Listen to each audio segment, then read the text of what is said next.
I started working again without filming. Oops. So I got the fuel pumps out of the box. Got the hanger. Got some 1/4 inch one-sided sticky tape. So cut it into pieces and started to put it together. One of the things, it started interfering with the hold down where it's recessed. You spin it. So there was lines that would go vertical all the way around it, and that's what was rubbing on the recessed area. So I trimmed all that down. And then another thing is the bolts were bottoming out. So I started cutting it down, and that's where I'm at right now. I still got some more to go. So I'll show you how far it sticks out.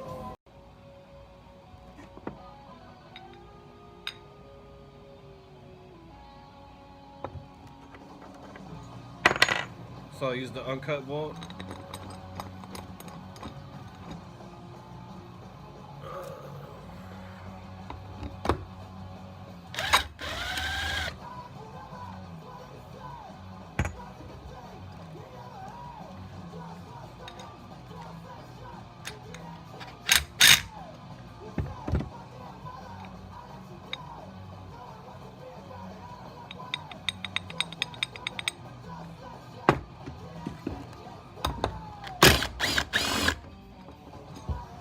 Let's get to it.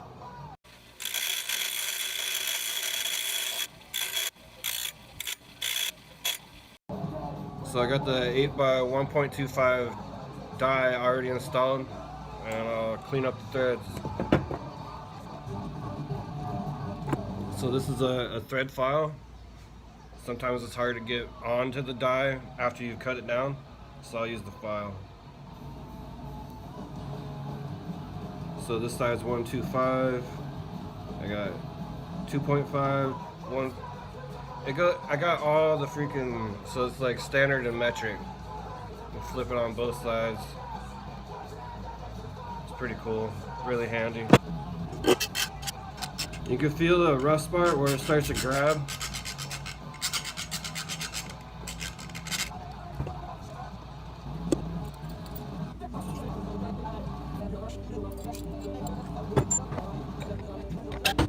Woo!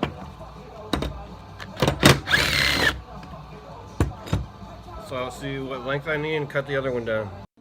So that's what we're looking at, length difference. Not too much.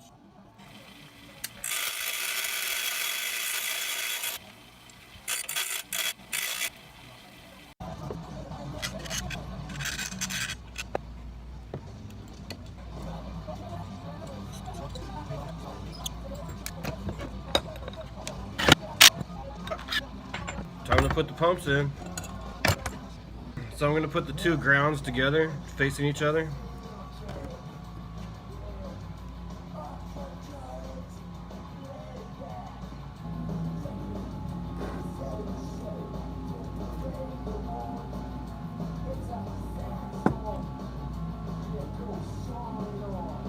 Thinking ahead.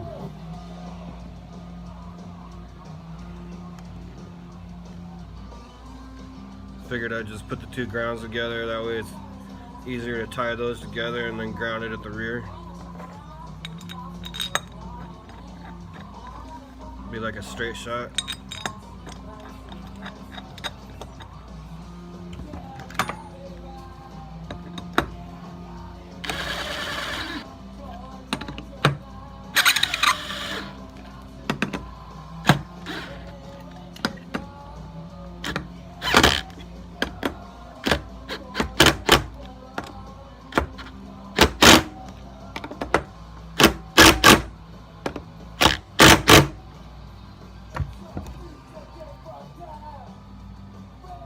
There we go, no gap.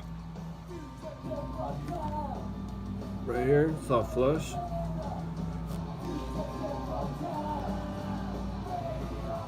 And we got a gap all the way around on both pumps.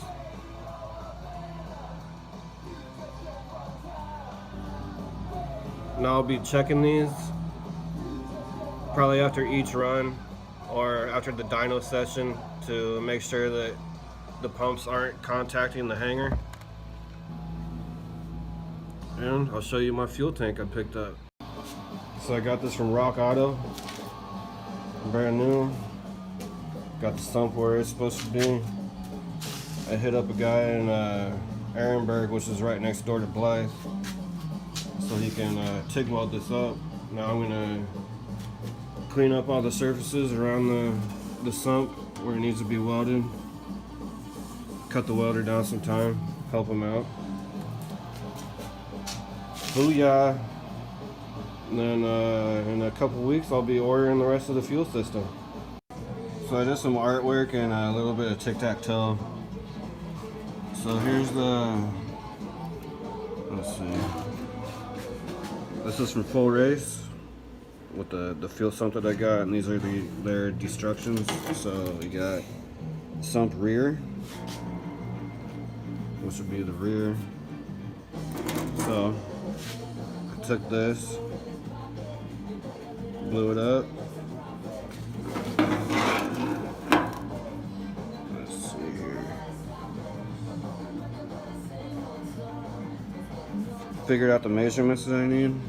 So we got it lined up on both sides. Pretty close anyways. Did the measurements, figured out where the holes need to be.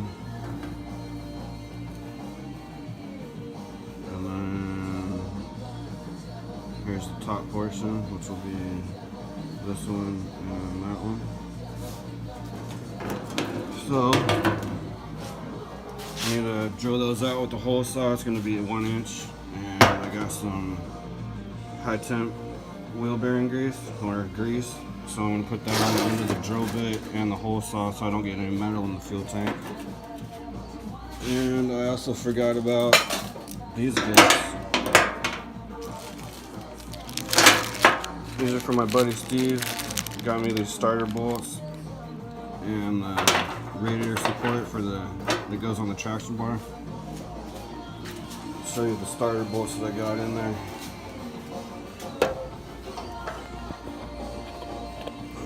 Yeah, those look pretty good.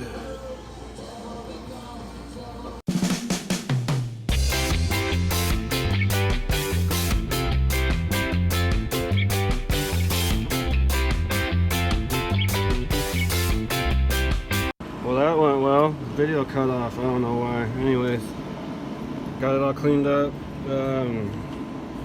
I center punched the corners where the sump is going to be at, so I know where it needs to be lined up at, and get these 5 holes drilled.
done. It's only about 110 outside. Got it ready.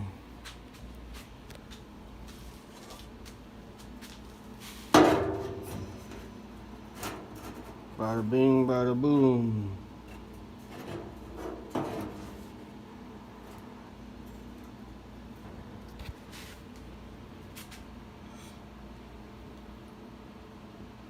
Let the dude know that I'm ready. Get her welded up. Here's the finished product. Did a pretty good job on it. Got her plugged off. So she's ready to go in, but I'm working on other stuff right now. So present day, I'm getting ready to put a roll cage in. Let's see. I think next up we got some wiring to do, which will be in the next videos. Thanks for watching, guys. See you next time.